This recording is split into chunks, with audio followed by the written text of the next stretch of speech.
ना।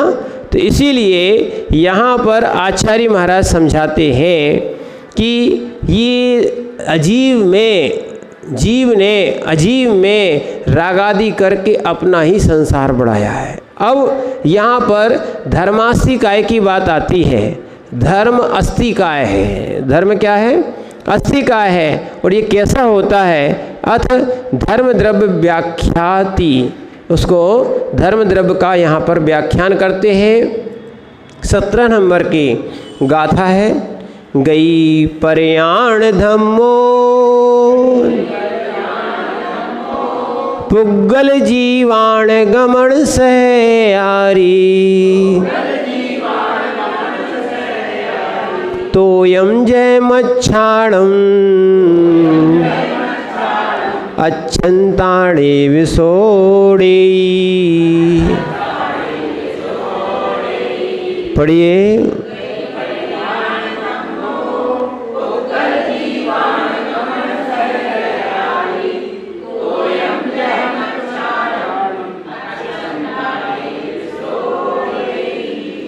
यहाँ आचार्य महाराज कह रहे थे गई पर्याण धम्म, यानी गति में परिणति जो पुद्गल जीव है, यानी उनके गमन में धर्म द्रव्य सहकारी होता है।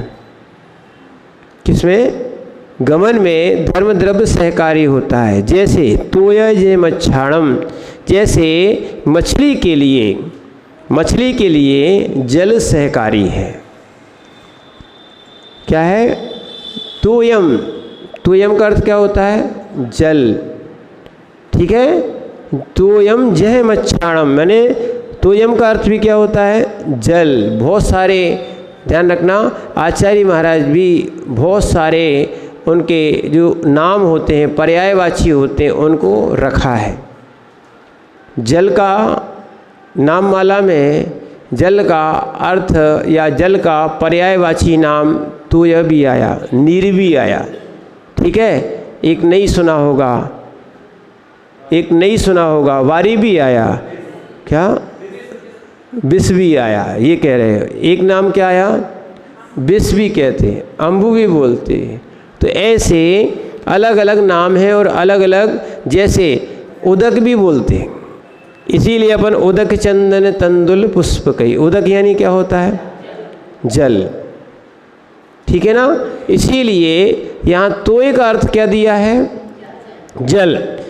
तोयम जय मच्छाणम, जैसे मत्स्य के गमन में जल सहकारी है। और अच्छंता ड़ेसो, रे स्पष्ट लिख दिया। और नहीं गमन करते हुए पुद्गल और जीवों को वह धर्म द्रव्य कदापि गमन नहीं कराता। निमित्त दो प्रकार के, एक होते हैं उदासीन, दूसरे होते हैं प्रेरक। ठीक है। तो धर्म, अधर्म, आकाश और काल, और ये कह दिया जाए, हाँ इतने ही कह दो, ये सब उदासीन निमित्त हैं। ये सब कैसे हैं? और अगर पुद्गल को भी देखें तो जैसे वो परिणमन करता है पर ज़बरदस्ती किसी का परिणमन कराता नहीं है। इसको अगर और मिला दिया जाए तो ये भी सब उदासीन निमित्त है। जीव चलना चाहे, पुद्गल चलना चाहे तो चलाता है, ज़बरदस्ती धकेलता नहीं है।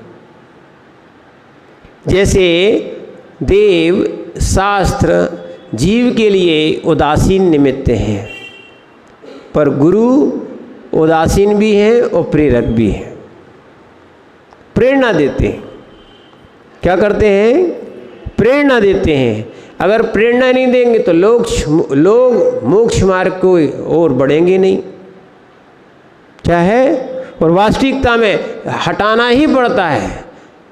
जीव समझते नहीं है, इसलिए हटाना ही पड़ता है। जैसे बालक अग्नि की ओर जाता है तो माँ समझती है कि जाएगा तो जल जाएगा, इसलिए वो हटाती है। ऐसे ही संसार के पापों में जीव जो परिणाम बिगाड़ता है और वो जाता है। इसीलिए जिनवाणी माँ तो उसको उदासीन रूप में बताती है, भगवान उदासीन रूप में बताते हैं। ठीक है। पर गुरु जो है ना उनको बचाने का प्रेरणा भी देते हैं, बहुत प्रेरक निमित्त भी बनते हैं। इसीलिए एक और ध्यान रखना, व्रत नियम जो संयम ये गुरु से ही लेना चाहिए, भगवान से नहीं लेना चाहिए। क्या है? क्योंकि आपके मन में अगर माने कोई विकार आदि उत्पन्न हुए, व्रत में दोष आदि उत्पन्न हुए, ठीक है, तो आप उसकी शुद्धि के लिए प्रायश्चित कहाँ लोगे फिर?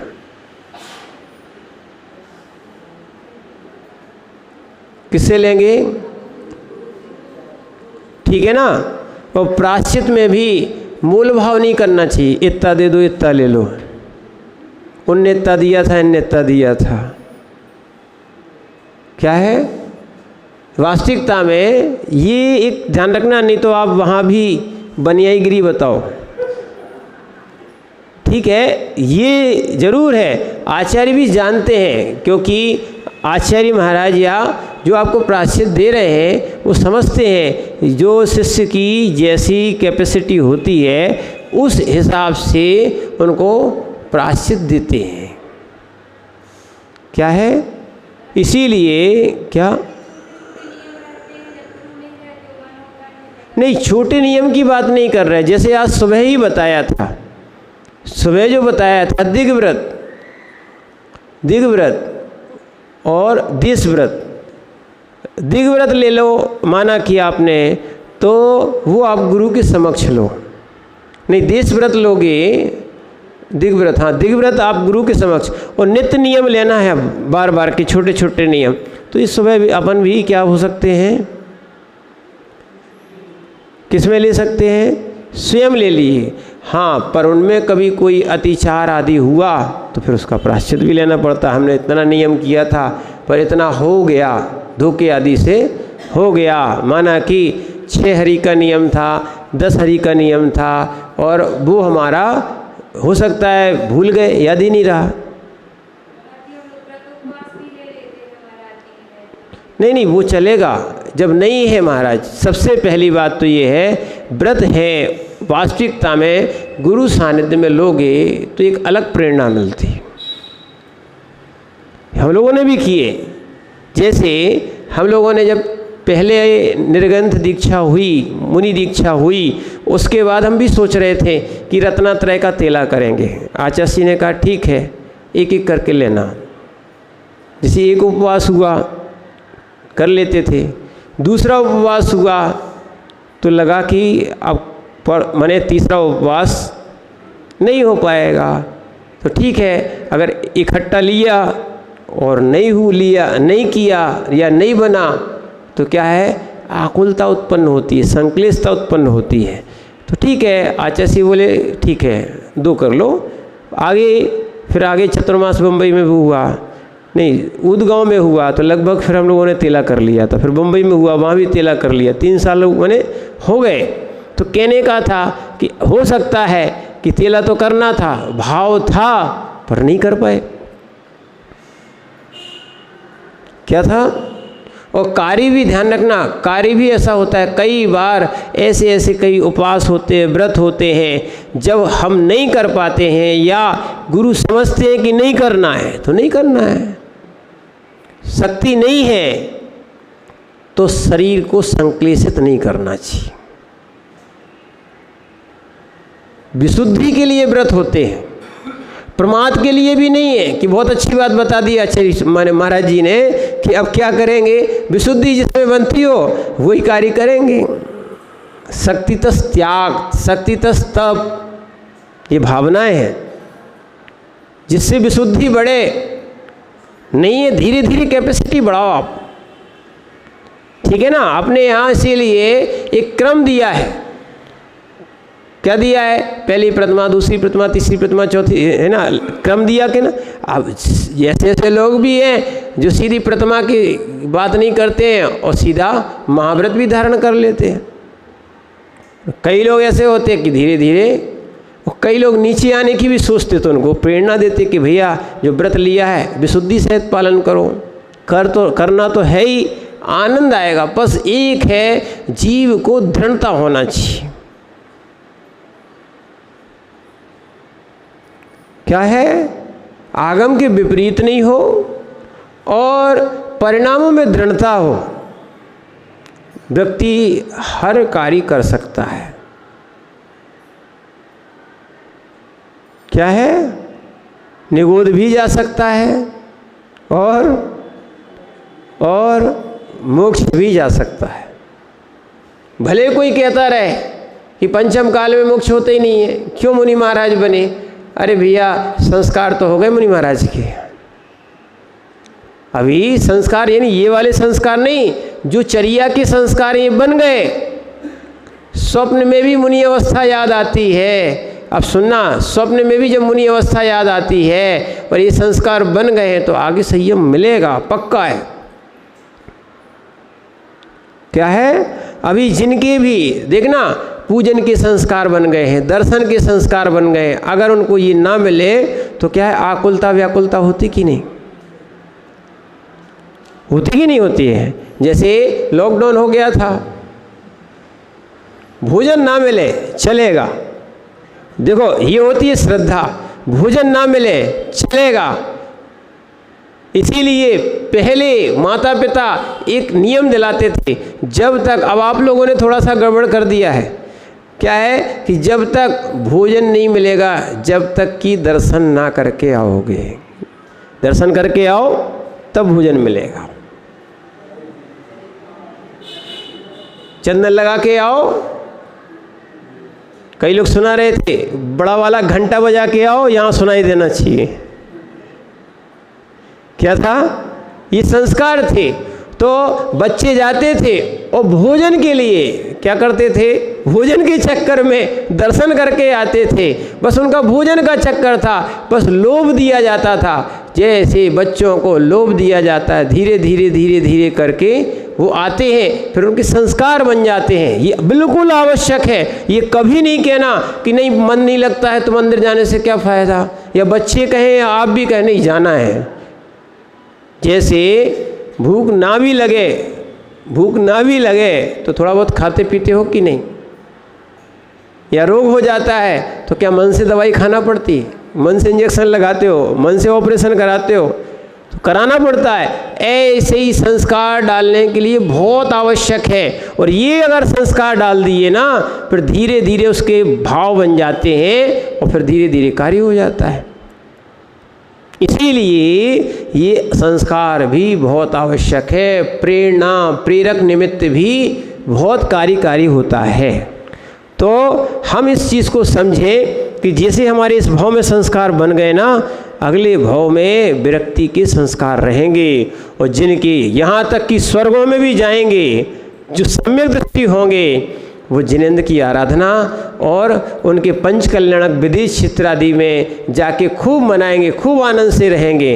ठीक है। और दूसरा जो मिथ्या दृष्टि जीव जाएगा, वो क्या कहेगा, वो सोचेगा कि यहाँ ऐसा स्वर्ग में सुख मिला नहीं है, सुख वो इंद्रियों सुख में और देवियों में अपना पूरा समय व्यतीत करेगा, वहाँ कुछ काम तो है नहीं है। क्या है, वहाँ उनको कोई दुकान तो चलाना नहीं है, वहाँ परिवार तो चलाना नहीं है, तो वहाँ कोई कार्य विशेष है नहीं है, तो वो सारा का सारा पुण्य भोगों में लगा देता है। जो वर्तमान में उपार्जन किया है वो कहाँ लगा देगा।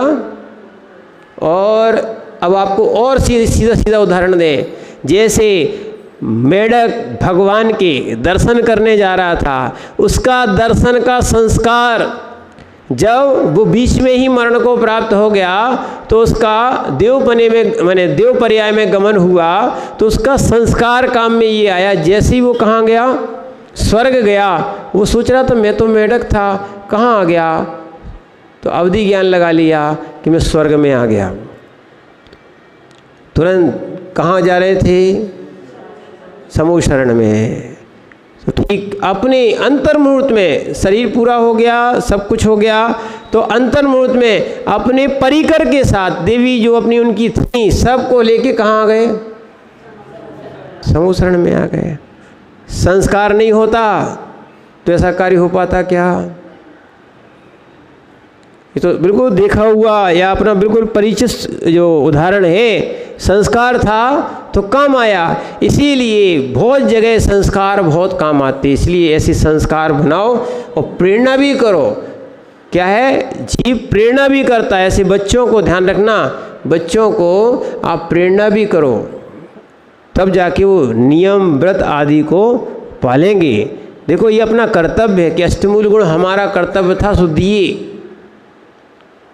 क्या था, हमारे कुल में उत्पन्न हुए हो तो ये हमारे संस्कार हैं। जैसे हम संपत्ति देते हैं वैसे हमें संस्कार भी देना चाहिए।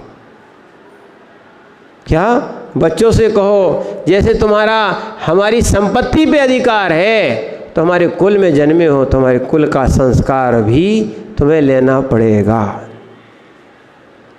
ठीक है ना, उनको इतने आराम से दो। जैसे माताएं हैं, जब दवाई पिलाना पड़ती है तो कड़वी दवाई सीधी नहीं पिलाते हो आप। कड़वी दवाई सीधी नहीं पिलाते हो आप। कोई बतासे में रख के देता है, कोई मिठाई में रख के देता है, पर उद्देश्य क्या है, दवाई अंदर पहुंचना चाहिए। ऐसे ही ये प्रेरक निमित्त ऐसे होते हैं जो जीव को प्रेरणा देते हैं। उदासीन निमित्त ऐसे हैं, क्या है, उदासीन निमित्त ऐसे हैं, हाँ चलना चाहो तो चला दे रहे हैं आपको। जैसे भगवान के समोसरण में आप दिव्य देशना सुनना चाहो तो सुन लो, आके बैठ जाओ। घूमना चाहो घूमते रहो। दीक्षा लेना चाहो ठीक है, किस लंच कर लो, अपने कपड़े उतार लो। या आरिका माता जी वो व्यवस्था बनाती है, श्रावक व्यवस्था बनाता है आरिका माता जी की, तो वो साड़ी आदि दे देता है। महाराज का, हमारे भगवान का कोई वहाँ कार्य नहीं। क्या, ये तो आपको वहीं देखना पड़ेगा, वहीं जाके। क्या है, समोसरण में जो जो हुआ है वो विस्मृत हो गया। अगर गए भी होंगे, किसी पर्याय में गए भी होंगे तो या तो 8वीं भूमि में पहुँचे नहीं हैं, अगर पहुँचे होते, सम्यक्त सहित पहुँचे होते तो पंचम काल में यहाँ नहीं होते। और एक और ध्यान रखना, संस्कार जरूर काम आते हैं, पर पंचम काल में चाहे स्त्री हो, चाहे पुरुष हो, चाहे नपुंसक हो, जो जो जन्मे हैं ये सब मिथ्यात्व के साथ ही जन्मे हैं। बहुत सी कथाएं बनाते कि इतने भाव से मुनि होते आ रहे हैं। ऐसे लोग बहुत जगह अतिशय माने अलंकार इनका प्रयोग करते करते अगर वास्तविकता में सम्यक दृष्टि भी होते तो पंचम काल में जन्म नहीं लेते। सिद्धांत के आगे किसी की नहीं चलती।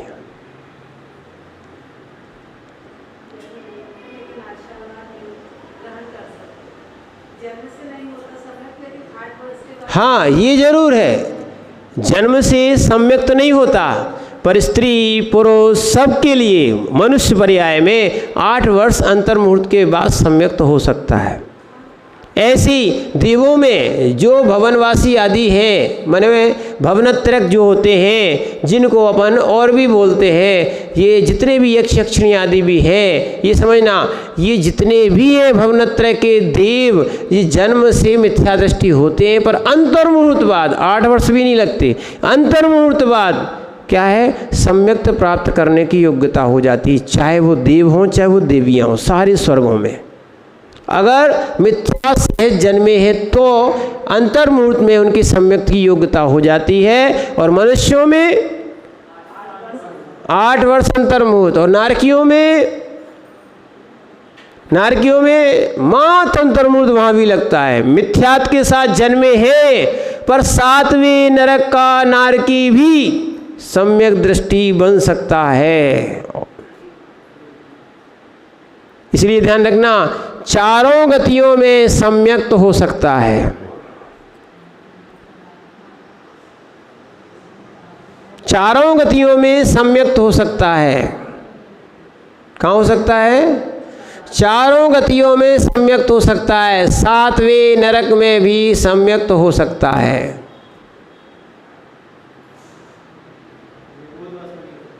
क्या?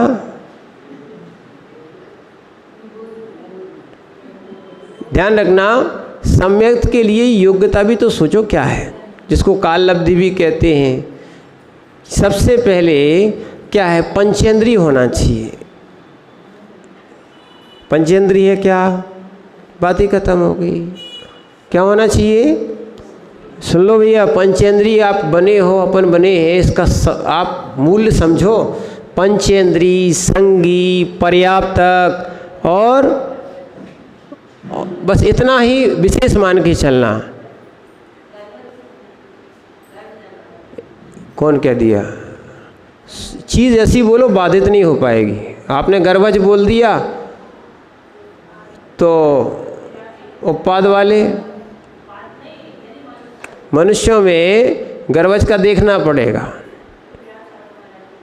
देखेंगे। पर हमारा ये कहना है, ये तीन वस्तु तो होना चाहिए, संगी, पंचेंद्रिय, पर्याप्तक। संगी, पंचेंद्रिय, पर्याप्तक, ये तीन तो पक्की बात है। ये होंगी तो सम्यक दृष्टि हो सकता है। अब ये नहीं कहना एक इंद्री, दो इंद्री, चार इंद्री, और क्या बोलते असंगी, पंचेंद्री भी बोल दो तो नहीं चलेगा, निगोदिया बोल दो नहीं चलेगा। पर्याप्तक होना चाहिए, अपर्याप्त को भी नहीं होता। क्या है, अपर्याप्तों को भी नहीं होता। इसीलिए इस सम्यक्त की बात को अपन मने चारों गतियों में लगा सकते हैं कि सम्यक्त चारों गतियों में होता है, पर संयम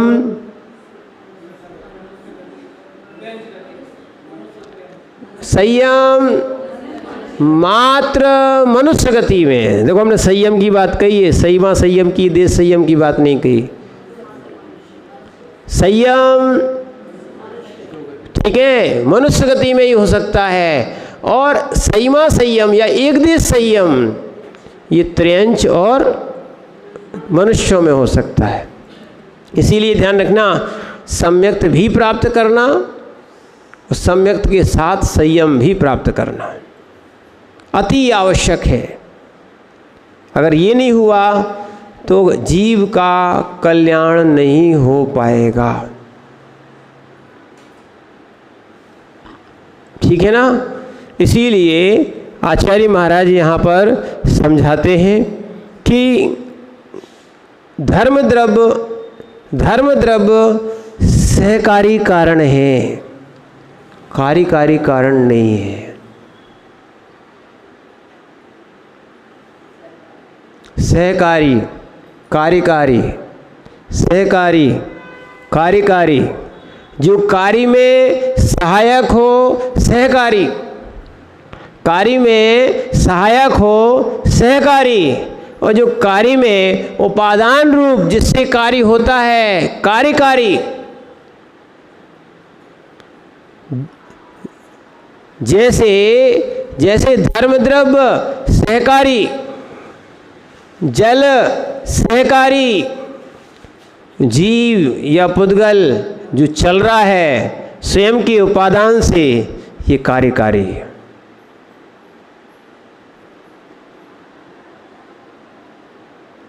क्या है? सहकारी, उदासीन, कार्यकारी, प्रेरक। स्वयं को चला रहा ना, स्वयं की आत्मा स्वयं को स्वयं की परिणाम करती है, स्वयं से क्या करती है? हम चाहें अपने परिणाम विशुद्ध भी बना सकते हैं, हम चाहें अपने परिणाम अशुद्ध भी बना सकते हैं। क्या है? दोनों हैं। परद्रव्य हमारे भावों में सहकारी है, चाहे वो विशुद्धि में हो और चाहे संक्लिष्टता में हो।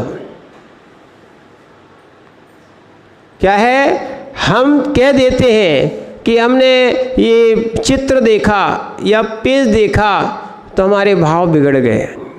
ये कार्यकारी नहीं था।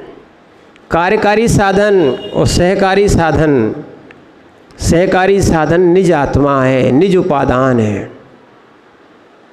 क्या है? निज उपादान है। और कार्यकारी साधन अन्न द्रव्य हैं, पुद्गल आदि अन्न द्रव्य हैं। और स्वयं के परिणाम ये कार्यकारी हैं। तो इसलिए समझ में आ गया, धर्म द्रव्य सहकारी है। धर्म द्रव्य क्या है? सहकारी है। हम भी जैसे देखो, जीव पर द्रव्य के लिए सहकारी ही होता है। जीव नहीं आया समझ में? जीव पर द्रव्य के लिए, पर जीव के लिए भी सहकारी ही होता है। स्वयं के लिए सहकारी और कार्यकारी दोनों हो सकता है।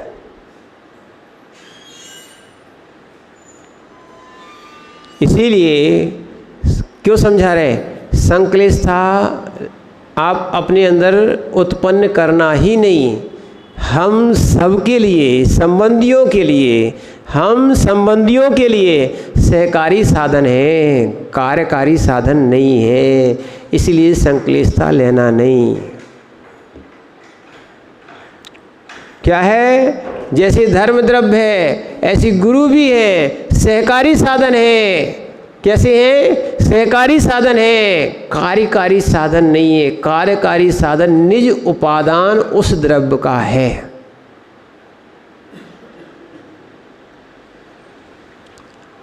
समझ में आ रहा? समझ में आ रहा ना? इसीलिए विशुद्धि के लिए, संक्लेशता को हटाने के लिए सबसे बड़ा साधन है कि हम सहकारी साधन है। हम कार्यकारी साधन पर के लिए नहीं है, निज के लिए कार्यकारी साधन है। अब आप बोलते हो विकल्प कैसे हटे? हट जाता है। हम पर के कर्ता नहीं हैं। क्या है? जो कार्य हो रहा है वो हम निमित्त मात्र मन्यस्तु गते धर्मास्ति कायवत, निमित्त मात्र है। कैसे हैं? निमित्त मात्र है। इसीलिए जैसे धर्मास्ति काय आदि होते हैं। अब यहाँ पे बता रहे हैं कि आचार्य महाराज की गति परिणाम तानाम धर्मो जीव पुद्गलानाम गमन सहकारी कारणम भवति। गति में परिणत यति अर्थात गमन क्रिया सहित क्या जीव तथा पुद्गलों के धर्म द्रव्य में गमन सहकारी कारण है, अर्थात गति में सहायक होता है। अभी आ गया? गति में सहायक होता है।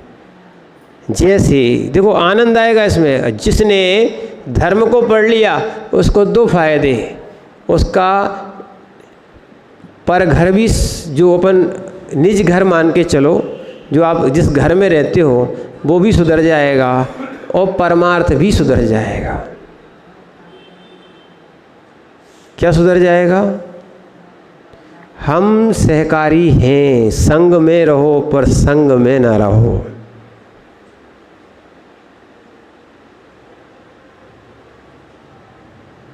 क्या है? हाँ, संग में रहो, संग में रहो पर संग में ना रहो। ठीक है ना? क्योंकि हम सब सहकारी हैं। एक दूसरे के कैसे हैं? सहकारी हैं। बस ये समझ में आ जाएगा, तब आपको टेंशन और विकल्प लेने की आवश्यकता नहीं है। फिर कार्यकारी तो वो स्वयं है। हम तो कैसे हैं? सहकारी। हम बच्चों को पढ़ाने में, लिखाने में, संस्कार देने में, गुरु बने शिष्य को संस्कार देने में सहकारी है, कार्यकारी नहीं है। निज के उपादान से कार्य होता है। हाँ हाँ,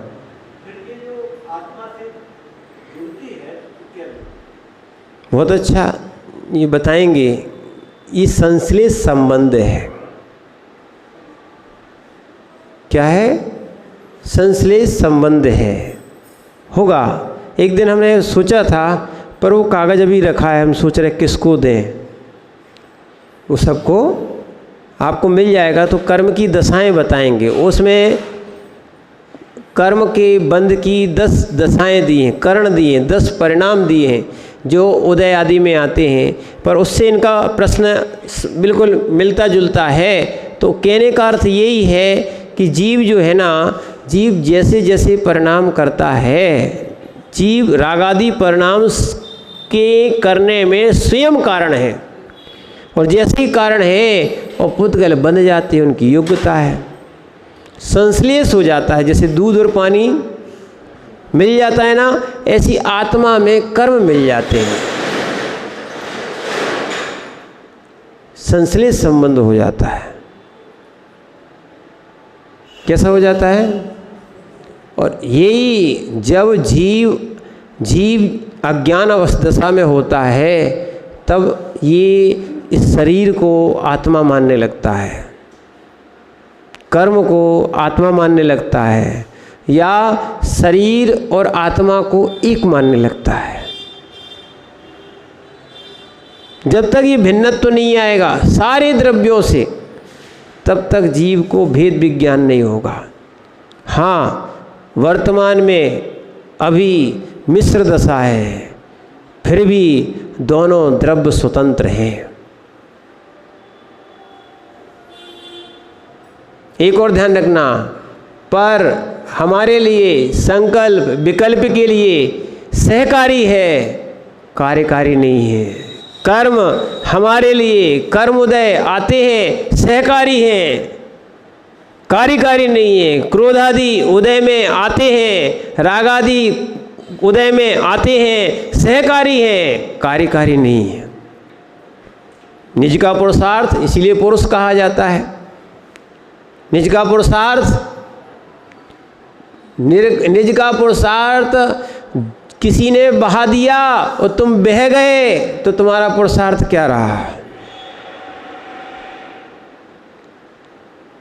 क्या है? इसीलिए बहाव में बहो मत, चाहे वो क्रोध का हो, चाहे राग का हो, और चाहे अज्ञानता का हो। नहीं तो किसी ने क्या है, इस पेपर को कह दिया बहुत चमत्कार इस पेपर में, बहुत चमत्कार इस पेपर में, बहुत चमत्कार इस पेपर में, बह गए। इस पन्ने को क्या मान लिया आपने?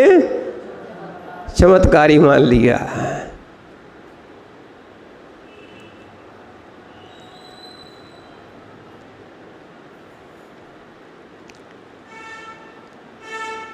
ठीक है ना? समझो अच्छे से।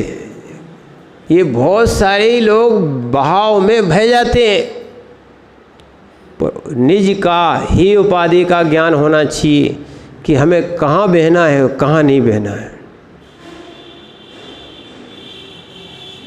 क्या है? तीर्थंकर, एक और ध्यान रखना, तीर्थंकर परम देव देखना, वो कोई चमत्कार नहीं करते। सुनना, 50 को तो सुनना। क्या है कि तीर्थंकर परम देव कोई चमत्कार नहीं करते, क्योंकि वीतरागी है। जो चमत्कार करते हैं उनके देव भक्त करते हैं। जो अतिशय होते हैं देवकृत होते हैं, या पुण्यकृत होते हैं, कर्मकृत भी हो सकते हैं। क्या है? पुण्यकृत कर्मकृत। हाँ, ये बात हमने आपसे पहले भी कही थी, आज भी समझ लो। हाँ, हम उनका नाम लेंगे, भगवान का नाम लेंगे, भगवान का मंत्र का जाप करेंगे, हम अपना पुण्य बढ़ाएंगे, और उससे कर्म कष्ट दूर होंगे, चमत्कार भी हो सकते हैं।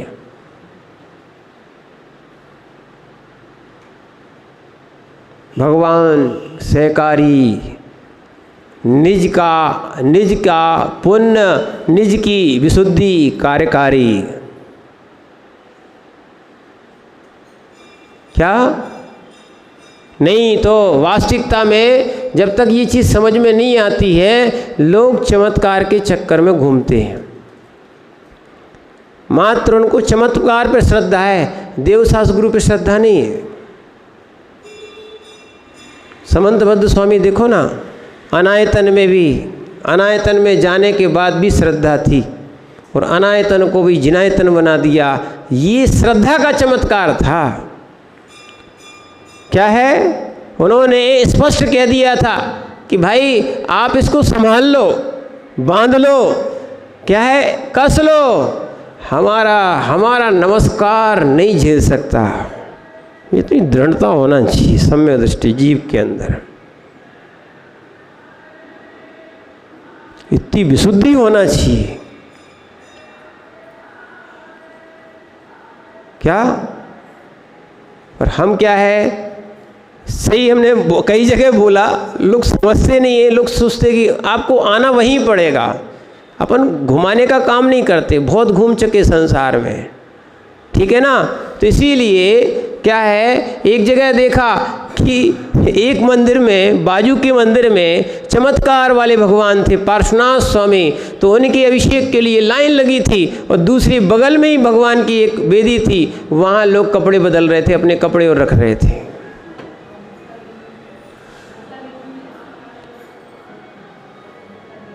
समझो, चमत्कार के चक्कर में तीर्थंकर को नहीं भूल जाना कि वो भी पार्श्वनाथ या अन्य तीर्थंकर परम देव है। इसीलिए ध्यान रखना, सहकारी कार्यकारी, हाँ ये मान सकते हैं कोई को कोई वेदी अच्छी लगी, उस देव ने वहाँ कोई चमत्कार दिखा दिया। देव कर सकता है। कौन करता है? देव करता है। जैसे हम भगवान की सेवा करते हैं, ऐसे भी देव भी भगवान की सेवा करते हैं। और जैसे जो भगवान की सेवा करता है तो उसको कुछ ना कुछ अपन अच्छे ही सोचते हैं, अच्छा देने का विचार करते हैं, ऐसी देव भी दे देते, उसका नाम रख दिया चमत्कार। क्या हो गया? इसीलिए आप तो जिनेंद्र प्रभु की अच्छी वंदना करो, अच्छी पूजा करो, चाहे छोटे से भगवान हो चाहे बहुत बड़े भगवान हो। क्या है, अवगाहना में गुणों की कोई कमी नहीं होती। जैसे आदिनाथ भगवान में ज़्यादा गुण थे, महावीर स्वामी में कम थे ना। इसीलिए हाँ ये हो सकता है, क्या ये अतिशय के चक्कर में रहते हैं। ध्यान रखना भाई साहब, ये अतिशय का चक्कर छोड़ दो, है ना, अन्यथा अश्रद्धान हो जाएगा। और यही हो रहा है, जहाँ अतिशय नहीं होता लोग वहाँ दर्शन करने नहीं जाते। बच्चों को हमने पहुँचा दिया, समय आपका ज़्यादा हो गया, बच्चों को आपने पहुँचा दिया, जाओ पास हो जाओगे, जाओ ये वस्तु की प्राप्ति हो जाएगी, आपने पहुँचा दिया, लोभ से पहुँचा दिया। अगर वो कार्य नहीं हुआ तो कहेंगे ये भगवान भी झूठे और माता पिता या जो गुरु बता रहे वो भी झूठे, या पंडित जी भी झूठे। इसीलिए बहुत से चमत्कार हो रहे हैं। क्या है, वो स्वप्न दे के कोई मूर्ति आए, जैसे कि भगवान महावीर स्वामी की, महावीर जी की, ठीक है, वो कोई अतिशय होके बाहर निकले तो मान सकते हैं, पर अतिशय के चक्कर में मूर्तियों को अंदर रखो और फिर निकालो, ये अतिशय नहीं है, ये चमत्कार नहीं है, ये तो नया काम शुरू कर दिया है अपनी प्रभावना के लिए। ये छल हो गया। क्या हो गया? छल विद्या का प्रयोग हो गया। इसीलिए ध्यान रखना, मोक्ष मार्ग में इन बातों का कहीं भी उपयोग नहीं होता है। हम इसको समझें तो सहकारी साधन, कार्यकारी साधन होता है, ये अपन समझें कि कौन सहकारी है और कौन कार्यकारी है। और धर्म द्रव्य के बारे में अपन कल और देखेंगे। ओम नमः सिद्धेभ्यः।